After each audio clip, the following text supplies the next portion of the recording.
Hello, so by the end of this video, you're going to be able to detect passive-aggressive behavior in people in life. You're going to be able to know how to cope with them and deal with them and help them, and maybe you yourself may be passive-aggressive, but it's a very misunderstood concept. A lot of people think passive-aggressive is when someone doesn't like confrontation or conflict, so when they're mad at someone, they take out their anger on them passively by slamming a door or playing their music really loud or keying their car. And that's one feature of passive aggressiveness, but what is passive aggressiveness really?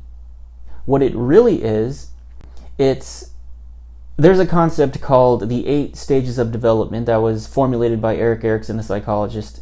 And according to him, during the second stage of development, about the age 3, is when you either develop autonomy or you develop shame and doubt about your decision-making abilities.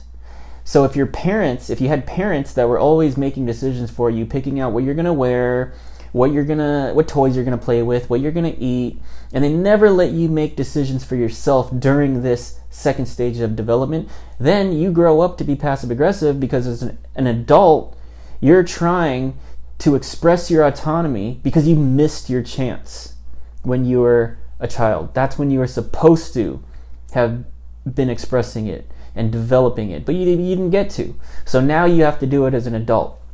And there's many other features that come with passive-aggressive behavior. Passive-aggressive people don't like responsibilities. They usually don't like authority. They don't like being told what to do. That's why, I'll give you an example. Let's say you live with a passive-aggressive person and you say, hey, could you take out the trash? And they're like, yeah, I'll do it. And then they don't do it for like a week. And you're wondering, what the fuck? I thought you said you're going to take out the trash. And in their mind, they're like, yeah, I am. When I want to do it is what they're thinking. And then because they're expressing their autonomy now because they didn't get to do it before when they were a child. So that's what passive-aggressive behavior is.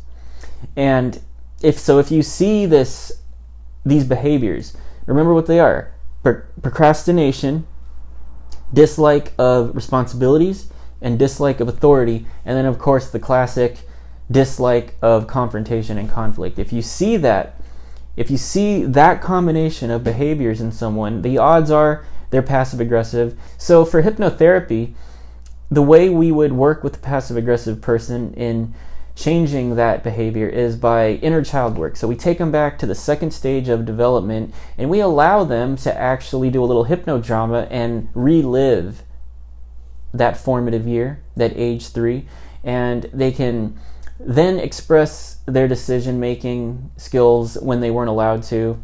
They can choose what to eat, they can choose what shoes to wear to school, they can choose which toys to play with, and with enough repetition, and when this stuff is drilled into that deep part of their subconscious mind, you start to see this change happen because you're bringing the unconscious garbage, you're bringing it to the surface and confronting it.